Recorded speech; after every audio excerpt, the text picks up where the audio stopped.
Assalamualaikum. Salam jumpa. Sebaiknya subscribe terlebih dahulu dan nyalakan notifikasinya dengan menekan tombol lonceng agar selalu mendapat update terbaru. Jika sudah, mari kita lanjutkan. Bab 485. Tidak ada siapapun yang bisa pergi. Di kantor Farel. Setelah mendengar perkataan Farel, Sadewa ragu-ragu sejenak, lalu berjalan langsung ke arah pemuda yang pernah melecehkan pacarnya itu, kemudian dia mengangkat kakinya dan langsung menendang perut pemuda itu dengan keras. Setelah pemuda itu ditendang oleh Sadewa dan tergeletak di lantai, ekspresi wajahnya sangat tak berdaya. Dia tanpa sadar menoleh melihat ke arah Alarik, seolah ingin meminta Alarik untuk memohon pengampunan untuknya. Akan tetapi pada saat ini, Alarik tahu betul dalam hatinya bahwa nama ayahnya tidak akan dapat memainkan peran apapun dalam masalahnya kali ini, dan dia sendiri dalam keadaan tidak aman. Jadi bagaimana mungkin dia memohon pengampunan untuk orang ini? Meskipun dia memohon belas kasihan, Farel mungkin akan mengabaikannya dan justru merendahkannya di depan teman-temannya. Jadi Alarik hanya bisa berdiri tak berdaya dan tidak berani mengatakan sepatah kata pun. Sadewa meninju dan menendang pemuda itu lagi. Butuh hampir 10 menit baginya untuk berhenti karena terengah-engah dan kelelahan. Kemudian dia mengulurkan tangannya dan menunjuk ke pemuda yang tergeletak di lantai dan berkata dengan marah, "Bukankah kamu sangat sombong tadi? Kenapa kamu tidak berbicara sekarang? Kakak, aku tahu aku salah. Berhentilah menghajarku, aku mohon, aku benar-benar tahu itu salah, maafkan aku.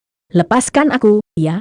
Pada saat ini, tanpa perlindungan Alarik, pemuda itu tentu saja tidak berani terus menyinggung Sadewa yang tidak diketahui asalnya, jadi dia hanya bisa memegangi kepalanya dan memohon belas kasihan, berharap Sadewa mau melepaskannya. "Melepaskanmu? Haha." Sadewa tidak dapat menahan cibiran setelah mendengar kata-kata pemuda itu, dan kemudian berkata dengan lemah, "Hehe, oke, jika kamu ingin aku melepaskanmu, kamu bisa meninggalkan pacarmu di sini, dan biarkan dia pergi bersamaku malam ini, dengan begitu aku akan melepaskanmu. Bagaimana menurutmu, kamu setuju?" Angel memiliki hubungan yang baik dengan gadis ini, dan juga melihat ke arah Alarik, berharap kekasihnya itu bisa berdiri dan mengucapkan sepatah kata saja untuk membantu temannya. Lagi pula, jika mereka benar-benar membiarkan Sadewa membawa gadis itu, mereka semua tahu apa yang akan terjadi selanjutnya. Meskipun Morgan dapat menghentikan Farel dan yang lainnya saat ini, tetapi Morgan memiliki hubungan yang buruk dengan orang-orang ini, dan gadis itu juga telah menertawakan Morgan sebelumnya, jadi Morgan tidak berniat untuk melakukan apapun dan membantu mereka. Alarik ragu-ragu untuk waktu yang lama. Akhirnya, dia berdiri dengan takut-takut dan berkata dengan tergagap, "Chuan Farel, ini semua salah kita, saya minta maaf, tapi itu tidak ada hubungannya dengan gadis ini." Ketika mendengar kalimat tersebut, Farel melirik ke arah Alarik dengan ringan, dan kemudian berkata dengan wajah tanpa ekspresi, "Aku pernah bertemu ayahmu beberapa kali, dan aku tidak akan mempersulitmu kali ini. Cepat bawa orang-orangmu pergi dari sini." "Terima kasih, Chuan Farel." "Terima kasih," ucap Alarik dengan sangat gembira. Tentu saja dia sangat senang saat mendengar ucapan Farel. Dia kemudian berteriak kepada orang-orang di belakangnya, "Teman-teman, ayo cepat pergi." Semua orang sangat bersemangat ketika mereka mendengar kata-kata Alarik, dan semua orang kembali dengan langkah lebar untuk pergi. Namun pada saat ini, Farel tiba-tiba membuka mulutnya dan berteriak, "Tunggu sebentar." Alarik dan yang lainnya tertegun sejenak, lalu memboleh untuk melihat Farel. Ekspresi wajah mereka tampak sedikit bingung.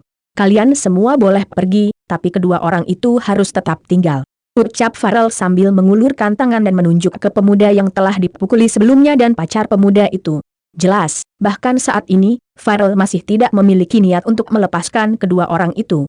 Alarik juga tahu betul di dalam hatinya bahwa jika benar-benar pergi sekarang, dia pasti akan menjadi lelucon di mata orang lain, dan dijamin tidak akan ada yang mau berteman dengan dirinya lagi nanti. Chuan Farel.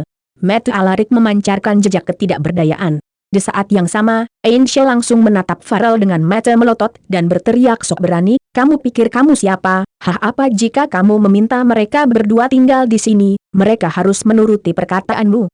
Ketika Alarik mendengar kata-kata Angel, kilatan kehancuran melintas di matanya. Angel memiliki keberanian untuk mengucapkan kata-kata itu terhadap Farel karena dia pasti tidak tahu betapa menakutkannya Farel. Benar saja, Farel tertawa setelah mendengar kata-kata Angel. Pengawal lain yang hadir juga tertawa. "Nona, kamu bertanya siapa aku?"